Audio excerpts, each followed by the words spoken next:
are worthwhile.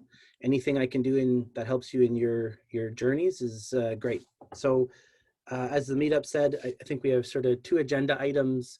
One is I thought you might be interested in what I've done or what I've seen from industry on establishing a data office.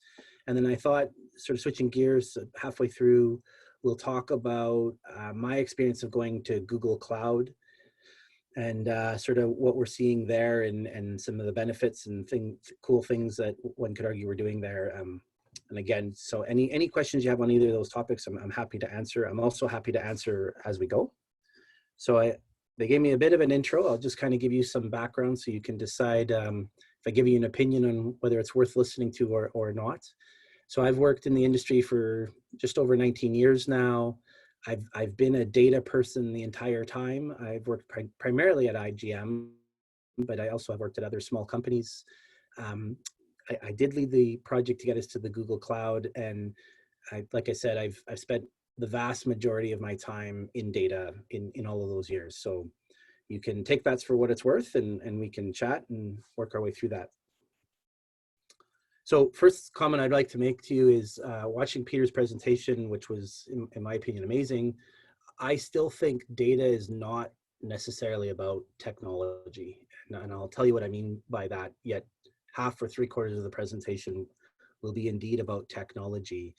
I still think the hard things about data or where challenges come are not necessarily the technology itself. It has more to do with business, data recon, garbage in and garbage out, as Peter was talking about. Skill testing question. Andrew, can you just let me know if you can ask a question through chat? Can someone be monitoring the chat just so I don't miss it? Yep. I can monitor the chat. Does that work for you? Okay, great. Thank you. Yep.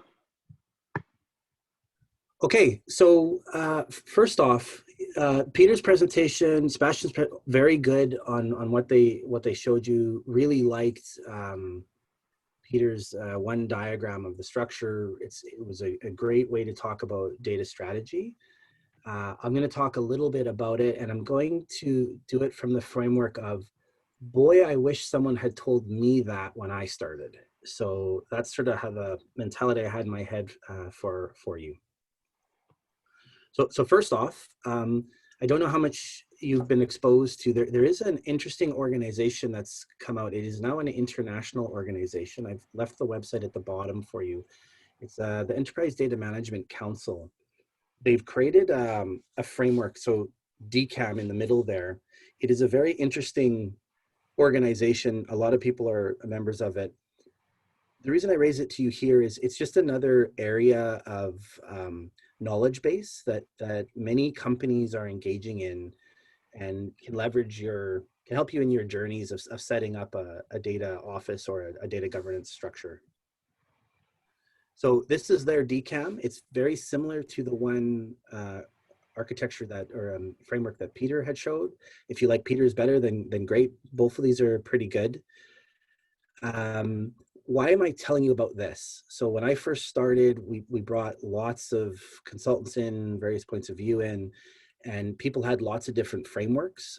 I found this one to be very comprehensive and relatively inexpensive to engage with. So they've got eight major areas, and then underneath that, they have about 136 sub-capabilities. That's what the very small print on the right is the sub-capabilities. So you can pick and choose how much of this framework makes sense to you. In my travels, what I've heard the most, and maybe it resonates with the people on this call, the biggest challenge is understanding how you deal with funding and business value. So Peter talked a lot about business strategy. You can see at the core of this one, they talk about a data strategy and a business case. So my view is one of the biggest challenges is keeping the organization bought into investing in data, investing in a dedicated team to data, and continuing to build out those skills. So this framework is pretty good. I thought I'd just sort of bring it to your attention. Again, we leveraged it later, but it's almost like an accounting framework, if you will. As you break down, you can look at the subcomponents and you can decide how much or how little of each area you want to delve into. So the first in the middle, as we've talked about, is already a business case. So in all of my travels, in all of the pleasure I've got to interact with many people, almost everybody talked about how are you going to tie what you're doing to either driving revenues, reducing costs, reducing risk. So think about in your travels, how are you doing that as a company? Are you doing it well, not? And I'm saying it from a private company point of view, but I would think that it's going to tie in some ways to not-for-profit as well. Again, just tying to that strategy and outcomes the not-for-profit's trying to achieve. How can you help them align to that? So that's in the middle. I'm sure none of this is unique. And in fact, I know it's not, because Peter's was very similar to this. So you start looking at things like, what is your data architecture and technology architecture? What's your business architecture, your data quality management, your data governance, and then eventually your control environment. One of the things I'll highlight to you is a lot of the data offices that started, they started in response to regulatory requirements. So there was a strong push on data lineage, data quality, very sort of audit based. I always had a perception that, well, that's all very important. I always thought if you could align with the people driving the business, driving revenue, reducing costs, and help align to them succeed in their line of business, that your conversation, your ability to influence, and your ability to build an organization that does that and drives that value is sort of the most important. So in the beginning of the data office, we spent a lot of time, why do you have so many people? What's the value to the business? Driving those conversations. And now many of the organizations don't even bother with that anymore. Many of the lines of business are far more interested in talking about what's the next innovation they're going to drive through and how we can help them drive value to the business. So that's one of the areas I'd really focus on. The last one I'd say is data quality gets a lot of airtime. I think we got to think about how much quality is good enough. So you obviously know that if you have bad quality, it's garbage in, garbage out. You had presentations on that. As time goes on, you got to decide what's good enough, because you can spend a lot of time in data quality, and you got to have a North Star on how clean does it have to be, because you obviously can't make mission critical decisions using AI and have the data be poor or leading to bad results. Then the data governance side, I often tried to align that less to be an academic conversation and more to be, how does it help the business? So in our world, things like, what is the definition of a client? How do you want to count them? How do you want to count them consistently? When does a client leave? Definitions like that, and really driving it home to the business and making sure that data governance provides value to them. I feel that is an area that's worth sort of exploring and pushing into. So point of this was just a framework to help you. You can pick and choose the parts that work. We didn't try to do all of this all at once. We did it in phases. So this slide seems so simple at the time, and I wish I had this and sort of been checking as we went on the data office. So what are the keys to success? Again, very similar look and feel here. You need high quality data. I just finished saying, how high a quality, how far do you go with it? What's the critical value? There's all sorts of quality tools you can get. There's all sorts of data management tools you can get. Clear ownership. I don't know in your travels now if this resonates with you, but it's pretty easy to go get a data set. It's even pretty easy to go into a source system and grab it with the tools that exist now. It's a little bit harder though when you have to drive, but certain data elements have to be right when you want them to be maintained, really making sure who owns the data and then who owns the decision points you're going to make about the data and who says it's right or wrong. So lots and lots and lots of the data is dirt simple. It's obvious. You go grab this field, you connect to it, you leverage it, you use it, off you go. There's a lot of other times though where you say, well, do you want to use field 1 from data set 1 or field 2 from data set 2? Like there's some conversations you have to have. Sometimes some have better quality than others. So my experience is where things started to go off the rails in a data project in data office is when we tend not to have clear ownership on the data. The third one is modern technology. There's just so much spend in technology right now. I'm sure all of you have many experiences in the new tech that's coming out. It's just unbelievable, and we'll talk a little bit about that. I think you need really active business sponsorship. So I think if you become a data office off to the side, or a data team or a data science team off to the side, sort of doing stuff on your own, it's really hard when you're done, when you come back and say, hey, look at this insight or look at this report, to get that value and make sure you're focused on the right things without active business sponsorship. And then the last one, like fifth, if I can do my math right, is that operating model. So making sure that once you've built it, if you need to keep going with it, that you can sustain it. Often we overlook this, so we're very interested in the next model, the next report. But the reality is, if it starts to become important, you got to think about how you're going to maintain it go forward. If you think about as longer term, because often we think about the first build, many of your organizations, I'm sure you see this, is an average cost structure is 70% maintenance, 30% net new build in spend wise.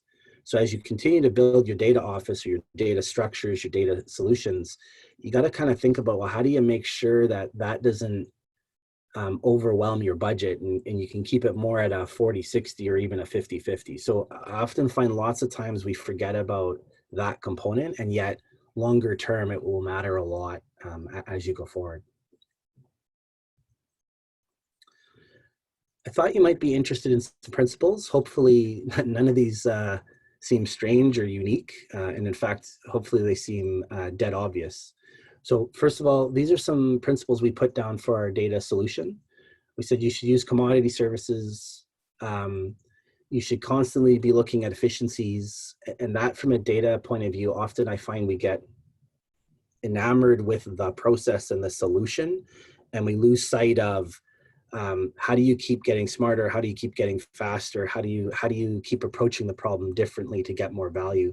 I think Peter actually said practice, practice, practice, and that's sort of what resonated with me. The one that I'm sort of happy with, and in hindsight, sometimes you get dumb luck and you get to call it strategy.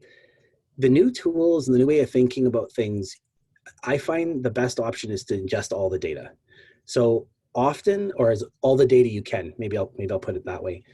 Often we start with requirements, or it used to be you'd start with requirements. You say, what data do you need? And you start building your interface or your API, and you couldn't go get all the data. And then inevitably a business person says, well, wait a minute, can you also tell me about this? Or can we go look at that?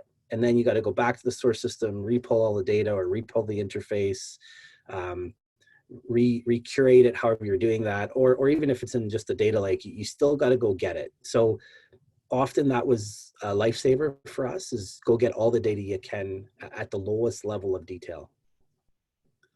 The one I'll mention too that probably resonates with all of you on the call is security and protection are becoming so very important.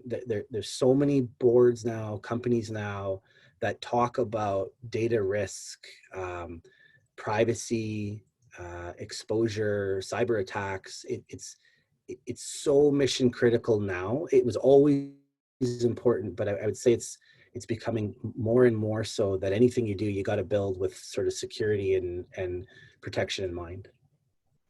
I'll pause there. And is anyone brave enough if I ask the question, does any of that sound unique?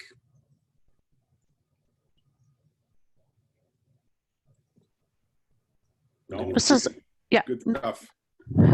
So like, then that's, to me, that's what should resonate, right? Like, to me, nothing about data should be so crazy and out there, right? It should just be common sense, practical approaches that help you. We also put together some data principles that I thought may or may not interest you. One was the lowest level of detail we told you about, and we used this to get buy-in to what we were doing. So we used this to talk in business terms to people to say, you know, what should we be doing and why are you going to get that data? Well, look, go get data at the lowest level, because then when you want to roll it up, you want to change your methodology, you can. Design with the end in mind. A while ago, and maybe some of you are still old enough to recall it, a lot of time we spent time with, well, what's the right model, and how do we get it curated to the best way to model the data. I don't know that that's always the most important thing, so especially with the new tech. I often felt that if the teams were thinking about what's the end data business value you're trying to achieve, or what's the end business value, and you're thinking about that as you're building your models, it almost was more important. The other one was getting self-service. So I don't know how your organizations are set up, but often you can't have a centralized group big enough to meet the demands that all of the business units will come with, or all of the ideas someone, just a smart leader of a company, even if it was a small person firm, can think up without doing self-service. So try to think about self-service and how do you build that out so that everybody can use the data, obviously in a secure and reliable way. The other one that I think from a data that's unique to us is we really have to think about speed to market. More and more and more, that's the pressures are coming to how fast can you get there, how fast can you turn something up, and how fast can you get something out the door. So always thinking about speed to market is worth it, especially from a data perspective. We don't always think that way. Early adoption. So when we approached work, we often thought, get to the data, especially the production data, if you're able to. There's lots of reasons why you might not be able to get to production data, but I'll call it production light, as fast as possible. So before, a lot of people spent a lot of time in upfront requirements, upfront analysis. Some people call it traditional waterfall. I don't know that that's as relevant, whether it's traditional waterfall or agile. I think it's more try to get to the data as fast as possible and then start using the real data, because the reality is, we all know it, that's where the real work comes. That's when you get real understanding of how hard or simple something is. We often tried to apply agile thinking to what we do. And then often I tried to go with prototypes over perfect built solutions right away. I would say that theme is becoming more and more interesting. So I don't know your backgrounds and where you're coming from. I know one of the interesting topics, I was on an industry panel on asset managers, and more they're trying to understand how to ingest data quickly, because they're trying to build algorithms that help them with ESG and SRI and all these different types of ideas on how to look at stocks to build a better model and a better prediction. They're all facing the same challenges, which is, how do I go grab a data set quickly, load it up, do something with it? Maybe I want to keep it, maybe I don't. Maybe this is just research, maybe, but often the tech teams or the data teams will think, all the way from dev, UAT to prod, and they'll always build at the highest level of quality. You don't always need to do that. So thinking about how could you maybe do it agile, break it down into parts and take it into bite-sized chunks. I felt, yes. You asked that we interrupt you with questions. Please. So I thought I would try and set a good example for the Awesome. rest of our listeners. It strikes me that I've worked for large companies and I've worked for smaller companies, and that the larger companies tend to be more difficult to kind of get to move towards agile. Once they get it, they get it. But it tends, what I've seen is that they want to plan, and that they don't want to have anything that isn't out there in production unless it's perfect. Can you comment on how you would help us as data architects and data engineers to kind of get these large companies to move towards the idea of a POC that will be imperfect for a good amount of time until, in production, it's made ship shape?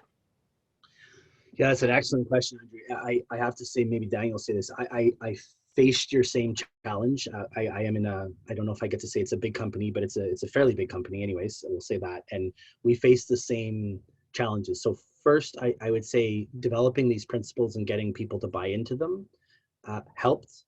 I think building those prototypes early and letting people see it helps. I'm also going to show you some tech that you probably already know about. Let's talk about where those big companies started from, and I think it's relevant to the conversation. if you think back, like when we first built our, let's say 5 years ago, when we first built our, call it our data hub or our new data warehouse, I had to spend 18 months buying hardware and provisioning it before I could even use it. In the new world with the cloud, it's like 2 weeks. We'll go through 2 weeks in a second, but I think the new capabilities allow that conversation to happen sooner. I think trying to break the problem down into pieces and show business value early helps you with the POC.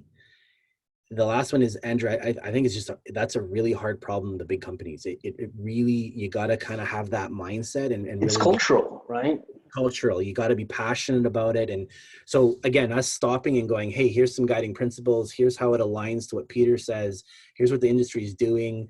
I think lots and lots of people now are talking about how to apply the agile thinking and agile concepts, small iterations. The first presentation was practice, practice, practice. That movement is becoming more real and less radical and sort of more standard fare. Does that resonate with you in my answer? And do you agree with that?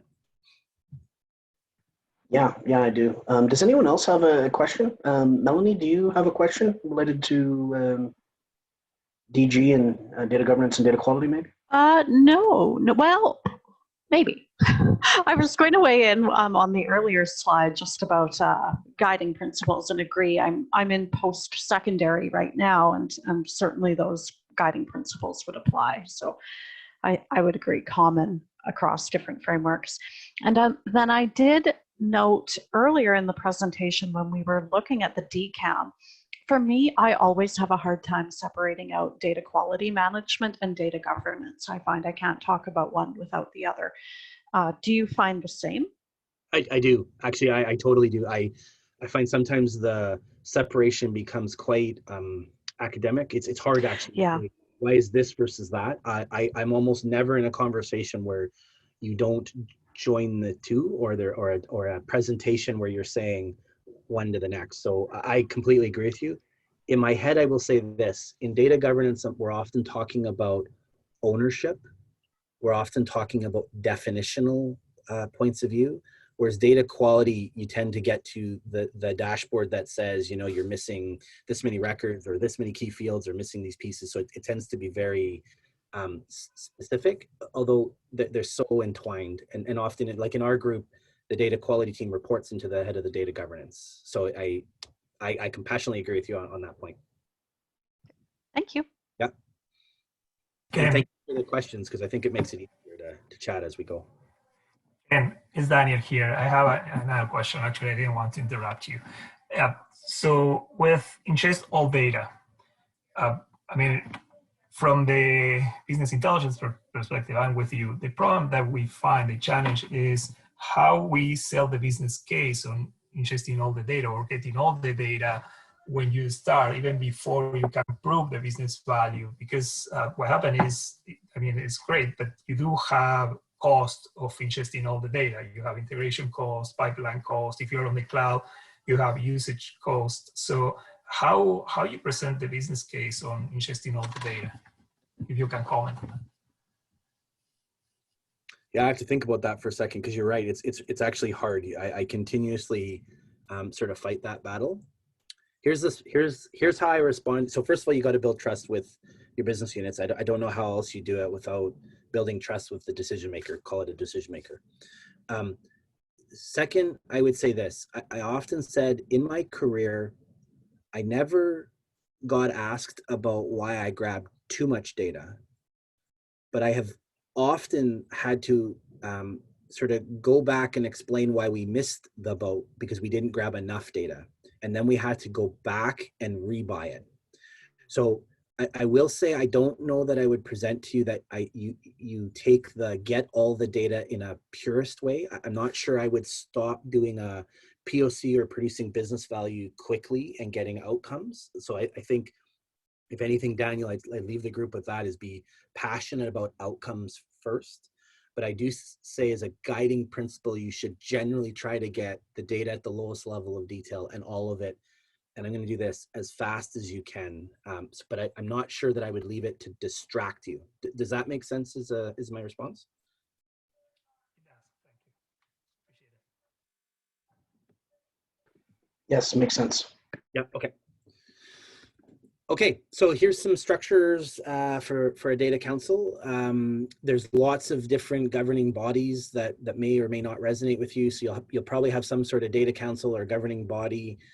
You end up with some layer of deeper knowledge, in typically the industry calls them data stewards. And then eventually you end up in potentially a data office, and you can slice and dice these in many, many different ways as the organization does.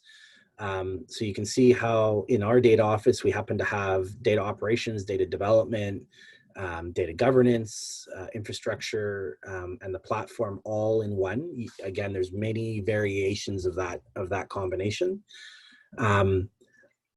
Couple of things I'd mention here is we didn't, in the start, we went and grabbed data, we knew it, we put it in a model, and we produced a report and tried to do that as fast as we could.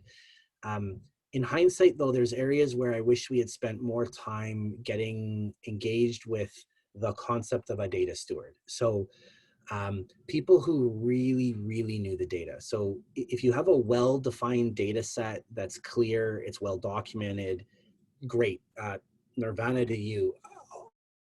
Often that wasn't the case for us. So we often didn't get a very well-defined data set that you could, or a data interface that you could just grab and use. And there's often idiosyncrasies with, I'll call it the source data. Industry itself is getting better, especially when you go to things like Bloomberg or financial services. There's lots of really, really interesting stuff in the research communities on clients and client behaviors, social media. Those all have some pretty actually amazing APIs and data sets. So it's a little easier to work with. But our function, we focused really a lot on the data architecture, the data technology, the data, but we missed on the data stewards. So I wish we had gotten more capability there as we sort of built our practice. So again, reiterating, try to produce value often, early. So try not to sell the organization on a big build where they have to sort of be patient while you do that, as opposed to produce this in bite-sized chunks and then building on it. As Peter said, practice, practice, practice. I will reiterate the security. Again, to some people that may be dead obvious, but it's becoming such an important point of view, especially with new privacy regulations, that I think you have to really, really, really think about that as you go. And then, as I said, the biggest challenges we faced were around finding people who truly knew the data and how to curate it. I'll pause here. I know when I started, I'd often, if I started with requirements, it was a challenge. So often you sit with a business, you'd say, just give me all the data. So I know for us, we did. And after about a year and a half, people stopped saying, just give me all the data. Because what they realized is you take 3 different source systems, you join them together, and suddenly you have to have, if it's not created and well thought through, it's actually really hard. You have to know how source system 1 deals with things, how source system 2 does it. When you bring them all together, it's actually really hard to work with. I suspect that the data scientists on the call here, or the people who deal with data day in and day out, that's probably an area they spend a lot of time trying to figure things out, right? As you get this data set and you're having to build the logic yourself and figure it all out. So getting those people who really know that was sort of mission critical to us. Ken, metadata solutions can help with that to some degree. For sure. And there is an amazing amount of tech that's coming online in various forms all over the place. Like it's astounding to me. So when did the in-memory stuff start? Was it 5 or 6 years ago? I want to say 5 years ago. I think it was before that. I remember it in 2013. Was it 2013? Yeah, 2014 for sure, yeah. Yeah, was Spark there in 2014? Maybe not Spark, but HANA was. HANA was, yeah. So HANA was the first iteration, but if you even think about it, prior to that, like basically it was Oracle and SQL Server, which by the way are really good products. And we still run lots and lots, terabytes of data on those products. They're really, really good. But when you think about in the last 5 years, the tech that has now sort of come online with all of the stuff in the Hadoop environments and Spark. Like it's never ending. Every year there's more tech available that's jaw dropping, really. So I agree with you, Andrew, completely. There are many technologies that can help you in your endeavors.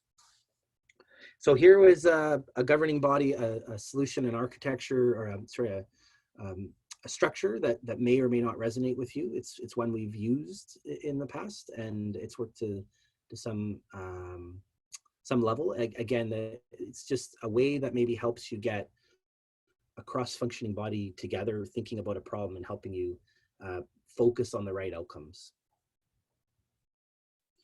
So some of the trends I've seen lately, I thought you might be interested in some of the things I've seen, and maybe they align to things you're seeing, maybe not. AI and machine learning, I can't imagine you're not all being asked about it, or you're not all talking about it or thinking about it at this point. I think so much money and insights and research is going into the AI and machine learning. It's extremely high in its hype cycle right now. We'll see how much it does or doesn't. I do think it will change the world and continue to change the world as we go, but I do think it has a lot of hype around it at the moment. I suspect that many of you are exposed to Python right now, that it seems to be getting a lot of momentum in the industry. So I'm probably not saying anything to you that you don't know. Recently, I've heard more and more about ethical decision making leveraging AI. So a lot of thought is now going into this, especially in financial services. If you're the person who produces the algorithm that says whether someone can get a loan or not, you can see how that becomes really important, that you have ethical, unbiased decision-making processes, that because you could have profound social impacts. I think more and more people are thinking about the social impacts of ethical decision-making. So I think you're going to hear more and more about that as time goes on.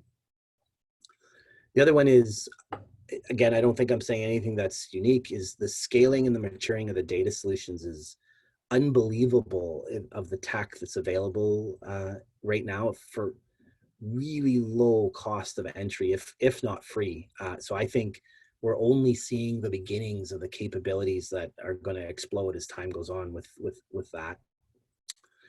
And then the last one is, it's just the privacy. I can't stress it enough. Right now, if you're in a private company, your board is being told about the risks of data privacy, data security. I mean, that was always important.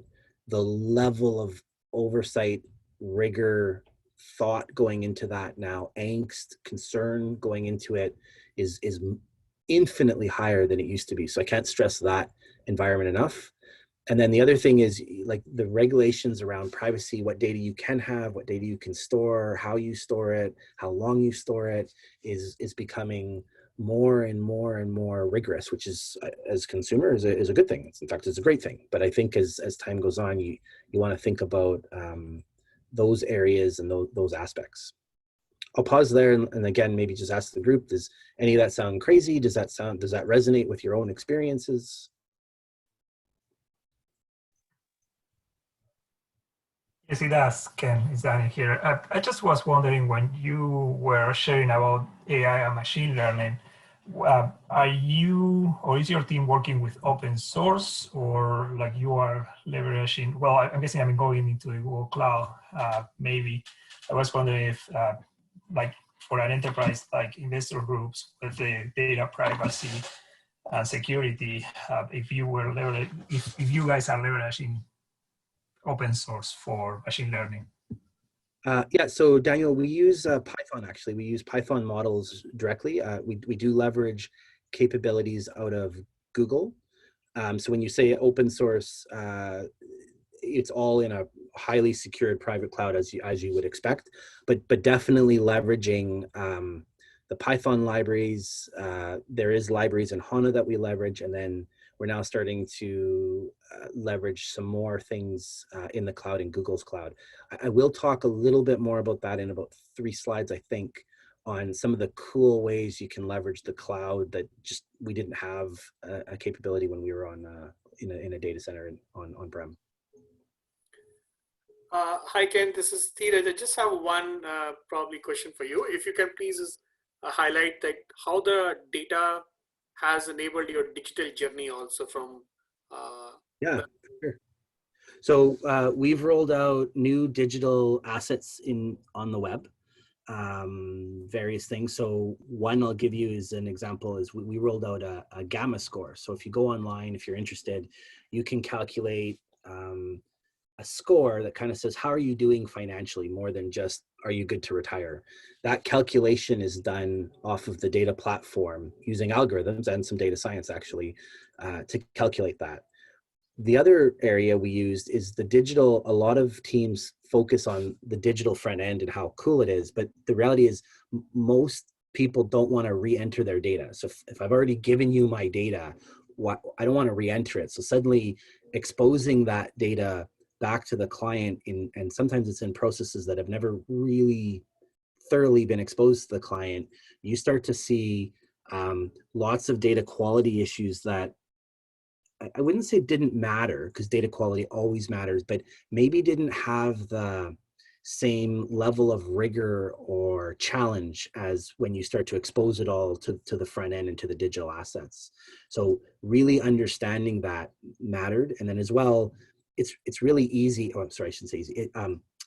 It's a lot easier to build a web front end if you have a nice established API to the various systems, to various source systems, when you're pulling data across long-running transactions. If that's already established for you, the digital front end is a lot easier and you have a lot more, you can do a lot more time to market.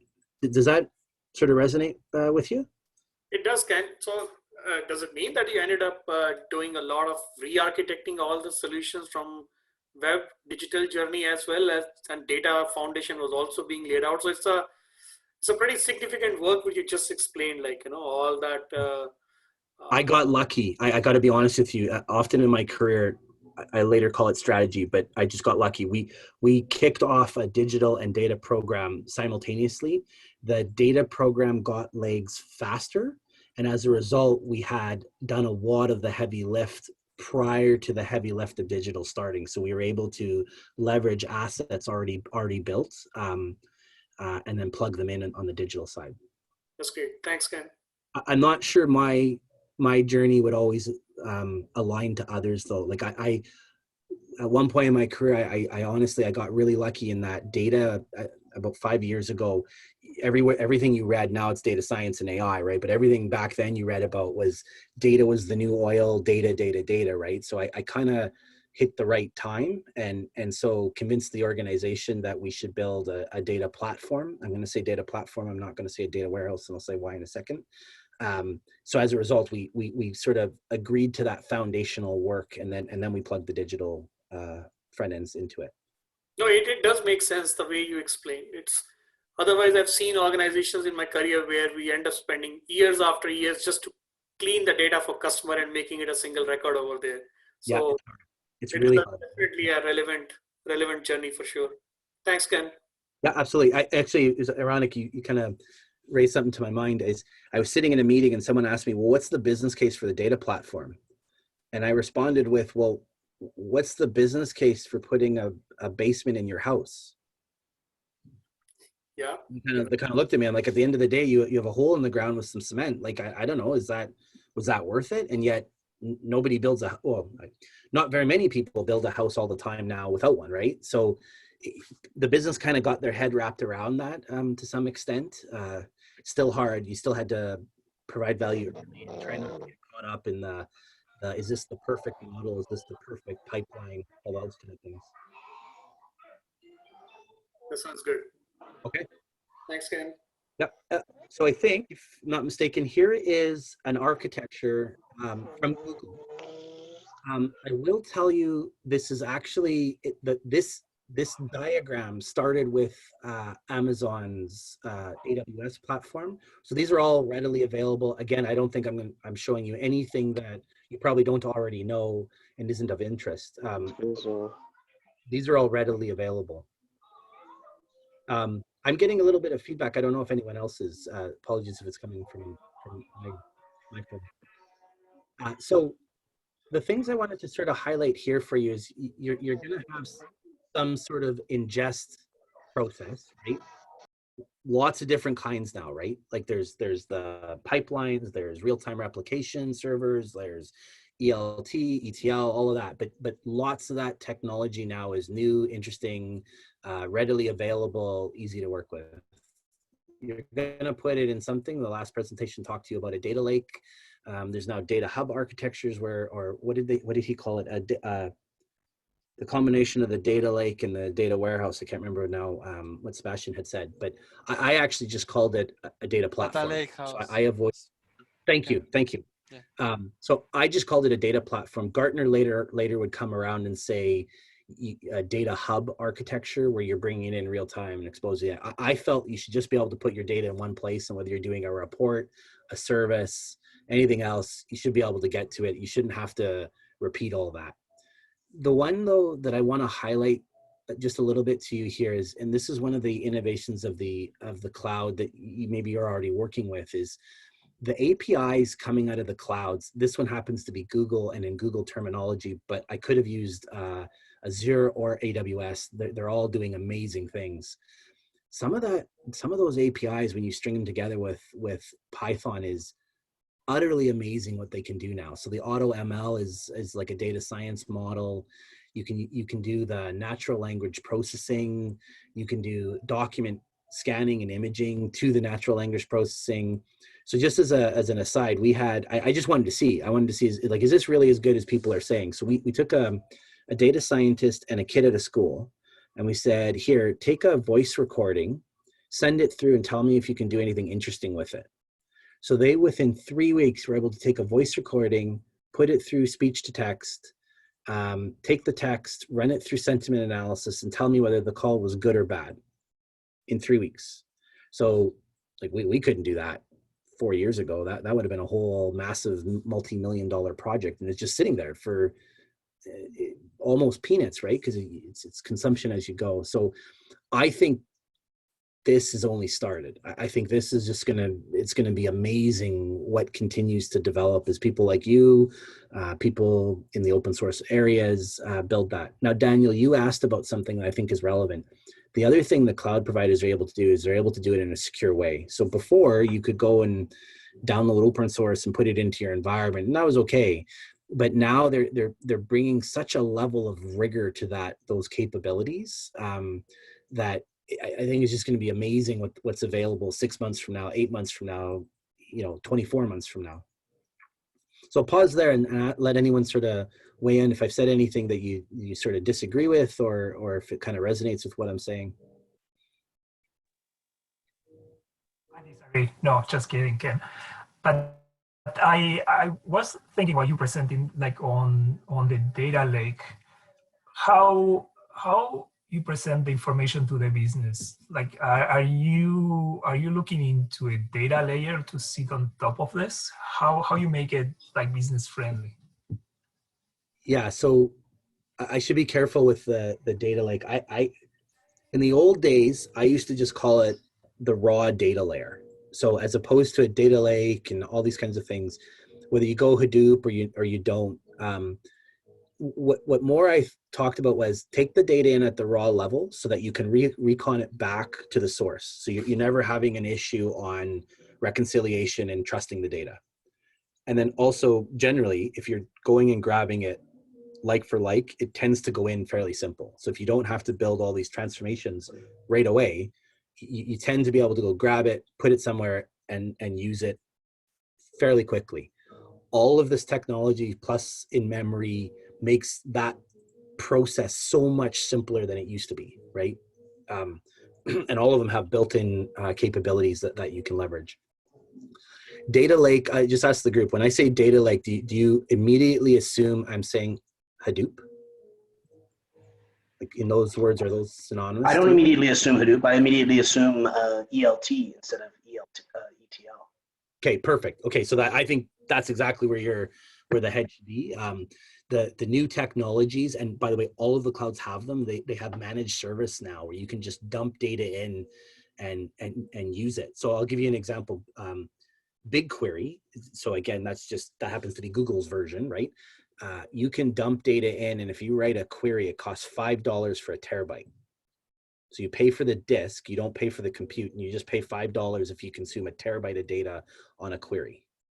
So early adoption, Daniel, ability to try something new and then show value, the cost to entry, it's so much smaller in the beginning. There is some sort of gotchas around that you have to deal with. So I often sort of didn't talk about the data lake. I talked about the model, and I tried to break it down into 3-6 months increments where you could say, hey, let's produce something of value to the business.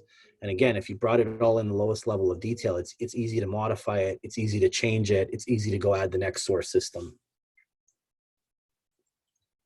Does that resonate with the group? Does that, hopefully I didn't say anything too crazy there. You're doing great, Ken. Keep it up. You're doing good, yeah. So the one thing I'd say to you guys is, in my view, just my view, is speed. So less about the perfect architecture, less about the perfect tool, less about the perfect pipeline or algorithm, more about, hey, I got stuff in, I produced value, I handed it to you. Because once you get that first win or multiple wins under your belt, then people trust you more to go after the next thing. So I think that was one, in hindsight, that was one area that we did well, if we did anything well, that it helped us build momentum. Okay, so that should be my transition into the cloud. So we started on going to the cloud 2 years ago. I'm a big fan of the cloud because I'm not a big fan of hardware. I do agree with, I think it was Peter's presentation that said, I'm not sure you want to go to the cloud just to save money. I think you might be selling yourself short if that's the only reason you want to go. So I mentioned some comments here, innovation, those APIs I just talked to you about, the new capabilities. I'll give you an example. So I don't know how many of you have worked with MongoDB. I haven't worked with it very much. Someone came to me and said, hey, we need you to build a MongoDB service, and we need you to be able to support it at an enterprise level. So in the cloud, I called Google and I said, hey, do you got one of these? They go, oh yeah, there's a managed service. Here's how much it costs. We'll have it up in a couple of weeks. So Google's already got it just sitting there, right? Plus they have their own version of a MongoDB. I think they call it Data Store. So just those capabilities that we don't have on-prem that you would have to take, install, do things with, that are just sort of there for you. Simplicity of the management, as I've mentioned to you, BigQuery is a managed service. All of them have them. You can get managed services from Azure that just make it easier to implement. It's consumption as you go, sort of. I'll speak to that in a second. And then the speed to build out infrastructure as opposed to provisioning it and building it out. So those are some of the benefits. I'm sure that is not an exhaustive list. I keep talking about innovation though, because I think it's going to be amazing where industry goes with the scale and compute power of the cloud and the technology that's going to be available to us. And so, I have a question. Yeah, please. So let's say you're talking with a CFO, right? And he's got the opinion, my team, they work hard. Our processes aren't perfect, but we're making money, right? Because he doesn't go deep into the processes and some of the problems and how the cloud could say solve something, particularly with agility and speed. Right? How would you convince somebody like that these innovations that are unnamed and unyet, you don't even know what will happen and when and if, right? When you move to the cloud and have all this innovation that you talk about, how do you, he's like, we're making money. I'm not changing a thing. How do you deal with that? That's so. First off, again, you think you have some challenging journeys you have to face. That is a hard problem for sure. A couple of things I'd say. Thinking about how you could show someone a price point difference. So cloud's a little bit hard, and I will speak to it. I suspect you have exposure to it already. Because it's consumption as you go, there's a lot of really interesting things you can do. So rather than say, you know what, only go cloud, drop everything off prem, that's only the way to go, I think it's a hard sell, especially if people feel what they have today is good. I think maybe the better approach, or the maybe a slightly less confrontational approach, would be to say, hey, what about some of these capabilities in the cloud that we could leverage, augmenting what we have now, and sort of maybe a sidecar approach to it, and showing what you can get from it. The other thing is its time might not be there, right? Like 2-3 years ago, everybody I talked to said, what do you mean you're not installing Hadoop? What do you mean you don't have a data lake? You're just wrong if you don't have that. And then like 3 years later, lots of people were turning them off because they were having problems with it and it wasn't producing the value they thought it was gonna produce. So sometimes it's, you just gotta wait. Often it's, you gotta show the value to a business problem that the CFO is having. Did that help, Andrew? Yeah, no, if you can, if he's got a specific problem, that would go a long way. I also liked what you said about, I mean, you said it more eloquently than this, but I'm getting the impression from both what you said and my experience, the answer isn't going to be one or the other when it comes to cloud versus on-prem. It's going to be both. Right? That's what I think. And in fact, I'll show you, that's exactly what we have now. And I often think you're going to go from what you know today, what potentially you're very good at today, to something new is hard, right? I don't know if it's ever a good idea to just jump all in and go, right?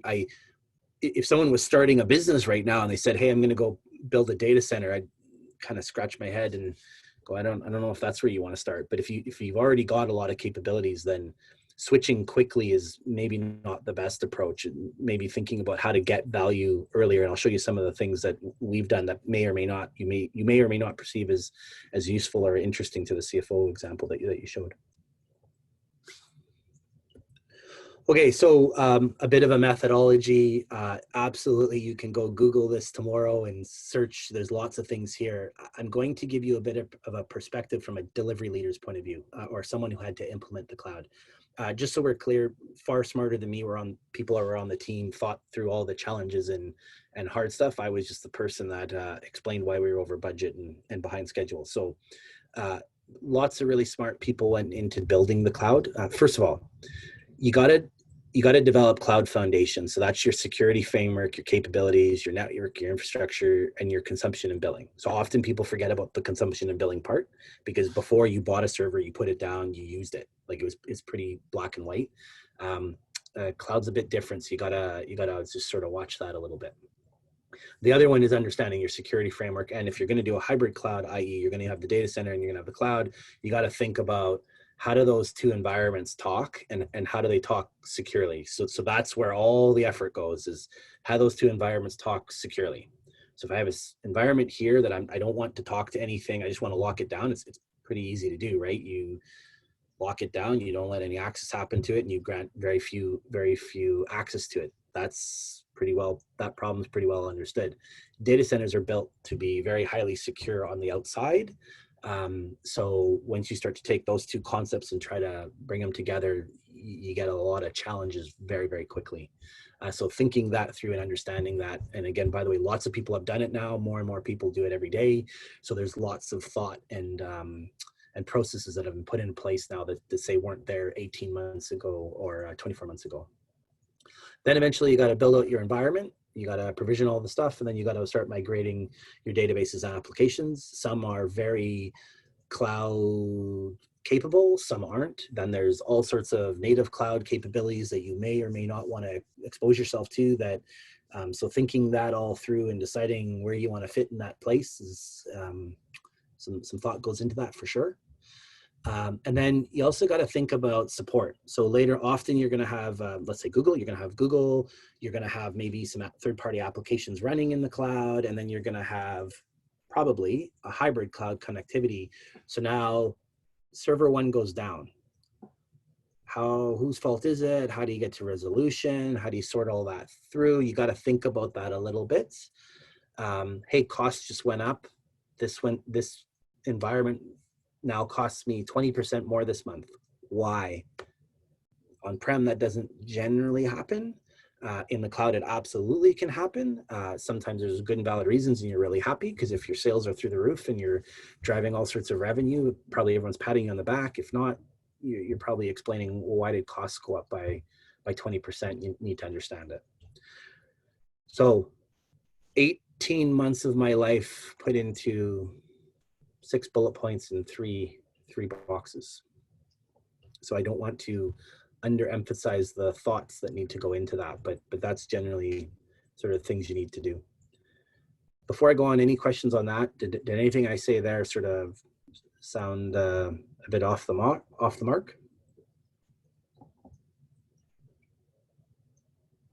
Sounding good. Sounds good here. Okay, so some things I thought you might like, some travels that I kind of missed. Cloud is consumption based. I thought that was obvious, but here's some nuances to that. So first of all, I believe I'll talk about Google. I believe all the clouds are the same though. There's you first of all, you have the ability to consume as you go, right? So what that means though is you can turn things on, turn them off, you can do some compute, you can say, hey, I want 5 times as much compute, all great. And you sort of pay as you go. But then you pay as you go at I'm going to call it the retail price. The other model is you can sort of lock in demand. You can say, listen, I'm always going to use 10 CPUs. And as a result, they will kick back or they will reduce their pricing if you sign up for longer term commitments. And sometimes it can be material. So sometimes it can be up to 40 or 50% less. So we locked in our business case, assuming a 3-year lock-in. But of course, as you're building, you don't lock in because you don't know what your demand is yet. You end up with a delta. So I didn't factor that delta into our business cases enough. So I just thought I'd make you aware of that. The other thing is, as you go to a pay as you go or consume as you go model, you have to think a lot more about your development processes, the things you run, and how they consume costs, so that you're at least understanding how the costs happen versus before, where you could write a query and as long as it sort of ran, you didn't really care because it didn't cost you any more money or any less money in that model. I will also note that we run an entire data science environment for $500 a month. So I'm talking a lot about costs, but sometimes those costs can be almost insignificant, and the capabilities you have available to you are amazing, actually. So the hybrid cloud, Andrew had talked about it. We started with a hybrid cloud. We knew we were going to have some in the data center, some in the cloud. As a result, I really wish I had spent more time understanding the cloud foundations before I jumped right into migrating the app and trying to make cloud work. There was quite a bit of work involved in that. So I wish I had done a step 1 and then a step 2.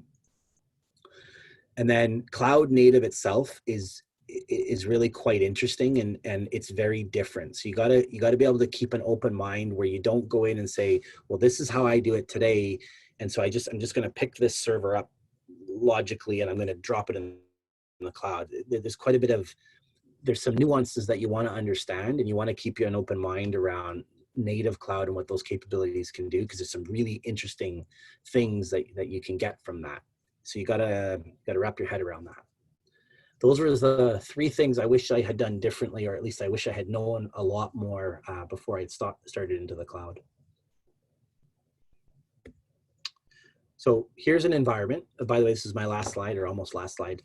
Here's an environment that we have, and this is where I think things get kind of interesting. So we talked about raw data, so that could have been my data lake. We talk about curated data, but here's what I found super interesting. So we spun up an environment for a data science project. In the cloud, that new environment is completely separate. So you have the ability to say, hey, I'm going to get billed for it, but I'm going to put it over here in its own, call it network. They call it VPC. That's the virtual private cloud.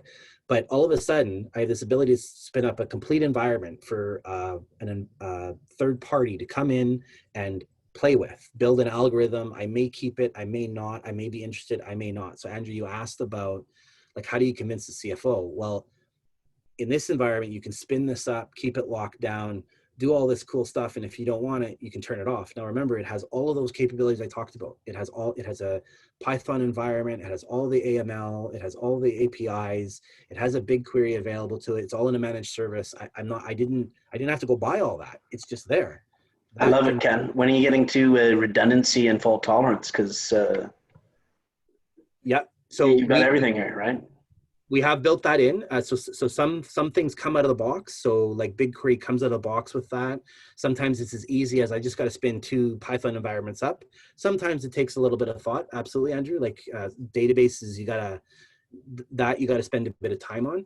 But again, now I'm showing you a pure cloud native. I didn't bring my SQL Server or my Oracle database or my HANA database. I just used the out of the box BigQuery. I used the out of the box data store for the NoSQL. I'm using Python that you download anywhere, and I'm using standard Linux images. And when I do all that, I suddenly have some really cool things I can do. So now I'm talking about the cool things, right? So what we're doing actually is we spun up an environment for an external university master students to try something. I don't know if what they try is going to be value added or not. It's in its complete own environment. We spun it up in a week. They're doing stuff, and the whole environment I think is costing me $200 a month. So that capability is amazing. So that we talked about POCs, how do you convince people? How do you get people to try things? You can see how I can put my own secure environment up and do things. Now, security matters. And like we spent months and months and months designing security. So the data office project has massive amounts of security, focus, monitoring, fault tolerance, DR, all the things that you might talk about.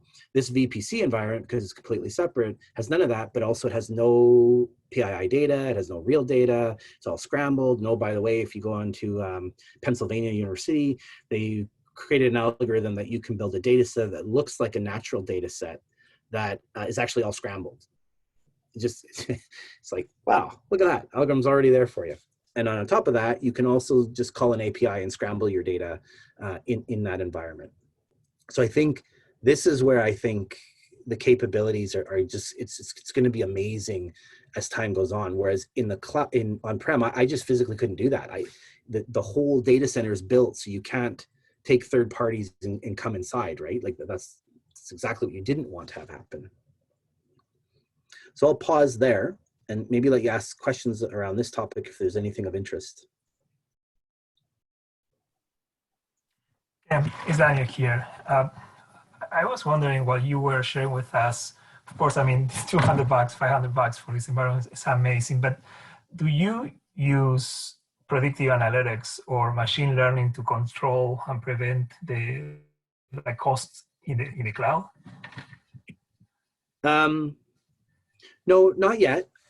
We don't see cost. So here's did you want me to kind of break down costs for you that I've seen? I'm not a cost expert, but I can show you sort of where I see the costs coming from. Yeah, I just was wondering if like you use like really predictive in any way just to like prevent jumps in usage, those surprises that you mentioned earlier. Yeah. So cloud itself, there's a lot of people get their surprise, right, in cloud. There's a lot of controls that you can put in place. So it depends on what system you're building. If you're building a production system that, for obvious reasons, you can't turn it off if you hit your bill, you have to design some more capabilities in, and I'll speak to that. If all you're doing is an environment that you just want to use and try some things in, you can set controls that says you can't spend more than a certain amount of money. You can also set controls that just tell you you're at 70% of the bill, do something, those kinds of things. So there's quite a bit of capability within the clouds, all of them. I know Google more than Azure and AWS, but they all have the capabilities. So there's the first comment I'd give. Obviously, that's not going to work, Daniel, if you put your production system in there and you say, well, at 80%, turn it off. That's not going to. You can't. Right? So there's quite a bit of billing capability that comes right out of the box. We actually send for Google, we send the bill into BigQuery, and then we built a Tableau report on top of it to break down our costs, to show us increases, and I get a daily report on anything that has a material increase, and then I start asking why. So it's not predictive yet. We don't have a huge system. It's only about 200 servers, about 90 terabytes of data. So it's not, I don't have petabytes and thousands and thousands and thousands of machines consuming yet. Does that help? Oh yeah, appreciate it. Yep. Okay. And then of course, you're not limited to Google, right? Like you can do Linux machine, but you can also go grab the Tableau instance and put it in there. You can grab the Tableau instance that's already in the cloud and just link it through an API. It's truly amazing what the technologies are starting to come out with. The other thing that I find just amazing is I can go put them off in this environment. They can do stuff, and if I like it, I can then have my Python environment running in the true environment, move the code over, and or just ingest the data back. So there's some really compelling use cases that I think are fascinating as you go, without me really jumping into turn your Oracle database off, put it all in BigQuery and go. Like I think that's a very profound statement, and one you want to think your way through quite a bit. But if you were saying, hey, CFO, we got to do some really complex calculations using some new data science models that you think could predict some revenue, what's a different conversation now, right? You can pull some data in using streaming. You can do your quick analysis. And Andrew, to your point earlier, you don't have to fight with the tech team per se, because you can say, hey, with little costs and it's not your real data, here's some things we can do, and you can show value early that just wasn't physically available to us 3-4 years ago. So I'll pause there. There's my journeys in data. So my next slide is just smart people with the new tools. I think is I don't think it's ever been a better time to be in the data world than there is now.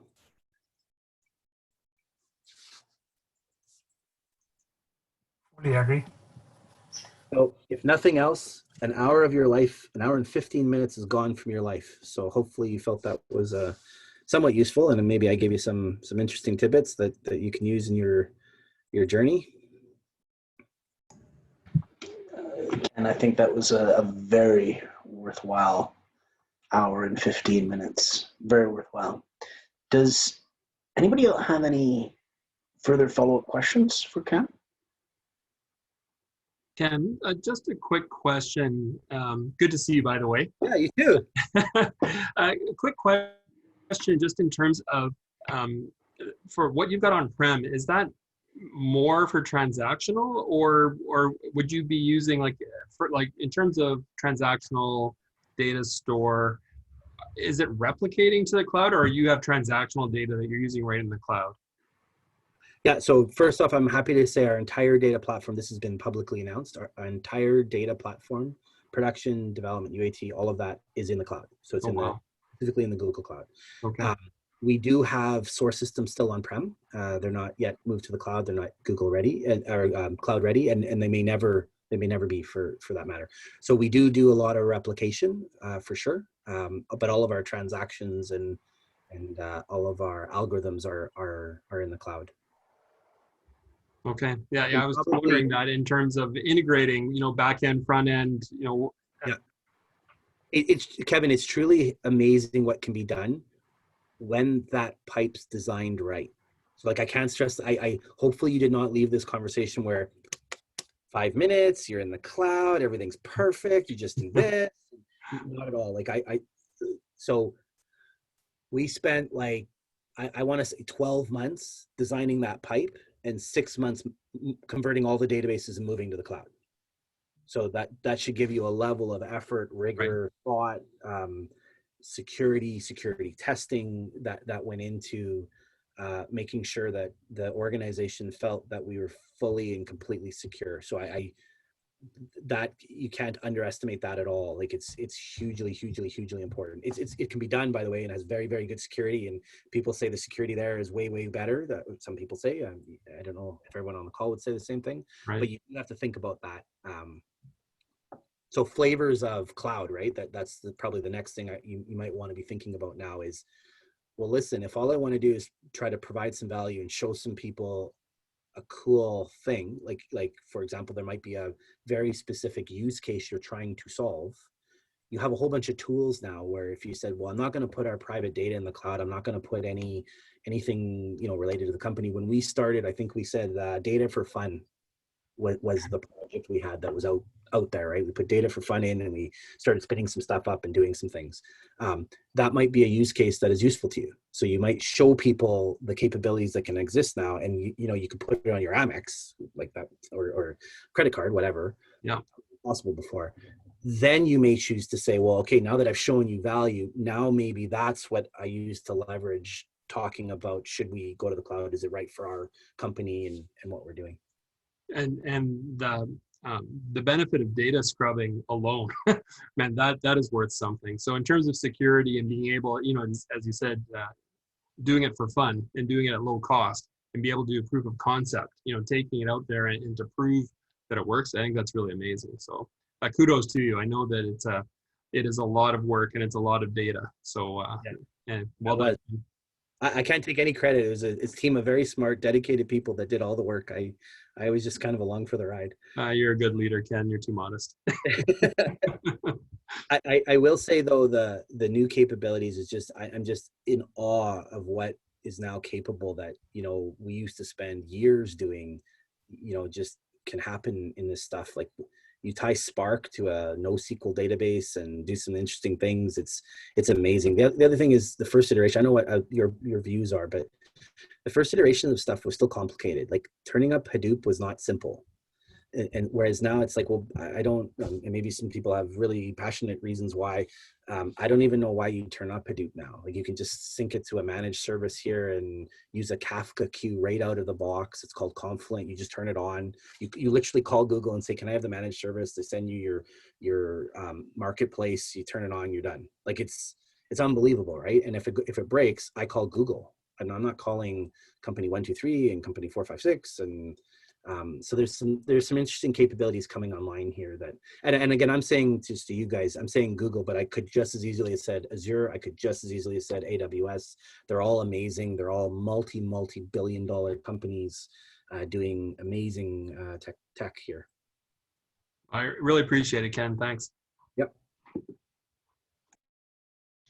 I know you kind of, one thing you kind of briefly mentioned was your data office. Just briefly, how did you guys, you know, how is that kind of structured, and what kind of people, what kind of areas are included in that? Just maybe a little bit more on that, if you don't mind. 100%. Yep. I can. Some of my team actually might be here. Laura Harasco is a member of my team. So if later on you want to ping her, she can also give you more insight.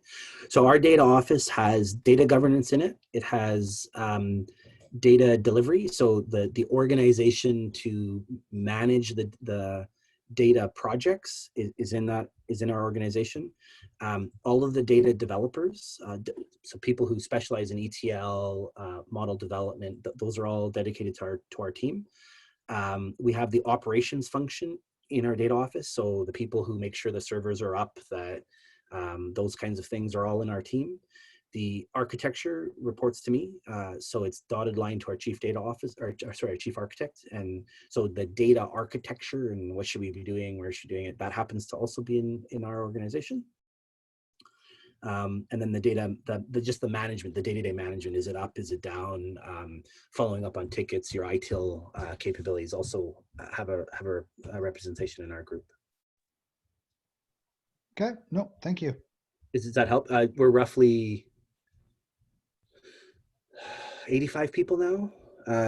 Goes up and down. So a lot of it depends on how many strategic projects you're doing, and we're always looking for good people, as I'm sure every organization here is, and stuff. But yeah, that's sort of how we're dedicated. And then they're choosing more and more to have the data office own the data architecture and delivery of all data related projects, because we're starting to get speed, we're starting to get momentum, and you know, you do data day in, day out, you start getting better at it. You start going, hey, we should try this new tool with, you know, BigQuery. Well, people who are used to it all the time, then it's not as scary anymore, right? Like they want to try it.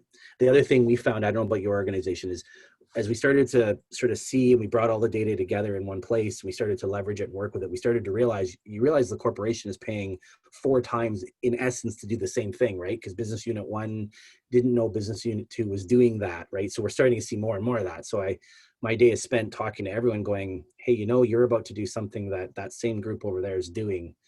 So there's some interesting things there too, that people wanted the centralized group. No, that's good. Thank you. That help? Yep. And there's lots of, I mean, I'm sure you do research, I'm sure you're seeing stuff. There's lots of different ways to do that, right? I don't know there's a magical answer. There's also lots of debate of where the data officer should report. Should it be in technology? Should it be in the business? I'm sure I'm about to say something that resonates with all of you. I think if you're a data person, you almost become different. You're tech and business. I truly, to do it well, I really do believe that. I think it's a unique characteristic that you really, I guess there's a few parts of data where you can just be, I'm the smartest algorithm builder, or I'm the smartest DBA, but it's getting rarer and rarer, and you kind of have to have both skills. I find the people that do the best seem to be generally interested in both subjects, right? Like, what are you doing with it? What's the calculation? What's the insight you're driving? But also, what's the technology, and how do we make it sing, if you will? Yep. No, that totally makes sense. Yep. Yeah, and I think you're the third presenter we've had in a row that's basically said that data and business, hand in hand. It's just the way best it I've is. seen do it. Like, I think it's just so, I don't think you can do it where you kind of get the requirements, you don't need to know anything about it, and then go build it, because the data, you gotta, you know what I'm saying, right? Like, you gotta know the data. If you don't know the data, it's tough, man. It's tough to get value and do it fast, and yeah. And the other thing is, maybe I'll say this. Daniel said it earlier, is in-memory is the one we use. So we have a big HANA instance, the in-memory SAP solution. Ignore SAP for a second, just think SQL. The tech cloud will be the same. The tech is so forgiving now that you can write bad SQL. They can let me write SQL, and because it's so forgiving, you don't have to know as much as you used to. So you still got to know lots. Don't get me wrong. I'm not downplaying a data engineer, but I do think that the people who can know a little bit about tech, or a lot about tech, but also know about the business, the tools themselves are making it easier and easier to bring those two combinations together. I will also say, because I've said that now, the best people are the people that appreciate both, because I'm sure there's some data scientists here. We joke about some of the data scientist queries that are written, and you just kind of shudder, right? Because they're like, what are you doing? You're doing full table scans and pulling 5 terabytes of data together, and you're trying to get the system to do that for you, right? As you get forgiving systems, you can do that. Like, I literally had someone writing a 500 gig query, didn't know that, but that's what the database was doing. So I think it's both, and the people who learn both do the best.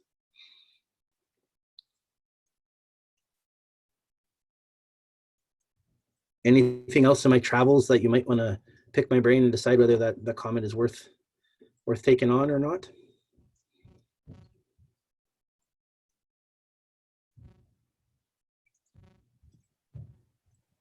I'll throw one out just to be interesting, or for me anyway. What any governance challenges in using Spark, and like, how did you address the data governance council, if you will, in suggesting that things be just moved in memory? So concerns about security, concerns about stuff getting stepped on. I know Google is fully encrypted. Yeah, so I think you're asking, so our journey was slightly different. We went in memory first, on-prem, and then we moved to the cloud. So that'd be the first comment I give you. I will say that I think you're thinking about it right. Like, if you can't answer the architecture and the security question, you're gonna have a hard time. And by the way, you should, right? Like, if you start taking real data and putting it somewhere that you're not 100% certain what's going on, you can imagine how that conversation is not going to go well.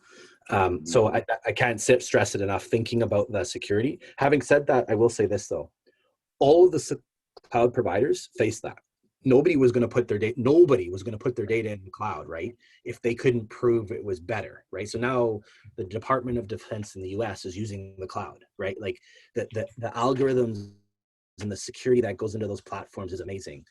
But please note, that's still just the infrastructure. Like, you still have to have your whole stack designed with security in mind, because you can have the most encrypted environment, but if you open it up and, you know what I mean, you create a server that's open in the wrong VPC, and you don't put the right security on it, you got a problem, right? So I would say you kind of want to drink and eat and sleep security as you start to think about things as you go. But that's how we did it. The in-memory comment I'll give you is this: we had to buy a database. I went to an executive and I said, listen, the reality is, I don't think I want to come to you and tell you one database is so much better than the other database. Like the reality is thousands and thousands of companies, if not hundreds of thousands of companies, use SQL Server every day. They use Sybase IQ every day. They use Oracle every day. They use Spark every day. I don't know that you could honestly look someone in the face and go, it's so much better, you got to go this way. I will say this though, the in-memory capabilities are amazing. And so I find that we've gotten about a 200 to 300% productivity improvement out of in-memory, just because your calculations run so much faster, not because you're so much smarter per se. So I do think there is some really profound capabilities of in-memory. Spark wasn't available when we started. IBM actually stopped producing, I believe that's what they said. They stopped investing in database technology because they knew Spark was going to take over, and they actually rebuilt many of their platforms to run on Spark. It's that good. Very good. Thank you. Yeah.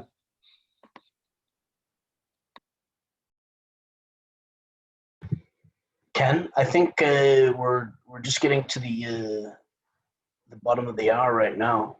Okay. So unless anybody else has anything further, I might start wrapping things up and give you my heartfelt thanks and appreciation for this delightful hour and a half. Really, really, really appreciate it. Interestingly, got to give a shout out of thanks to a few other people. This DAMA chapter, fledgling chapter, has two parents. One parent is DAMA Calgary. The other parent is the data science meetup group of Winnipeg. Interestingly, in a week, April 20th, the data science meetup will be having a feature film on racial bias as part of AI. That's cool. Yeah. So I wanted to give that for a shout out for next Tuesday.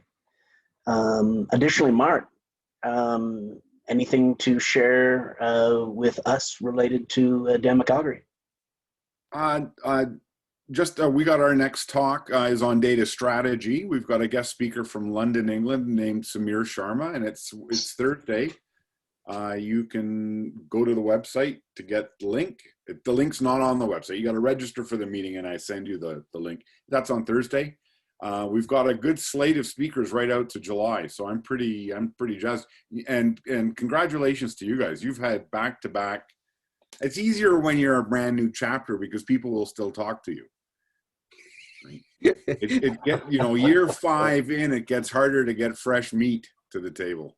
But guys are doing a great job. Love it. So come join us on Thursday, and I'll be there on Tuesday for the data science bias talk too. It's great. I love collaborating. Thank you.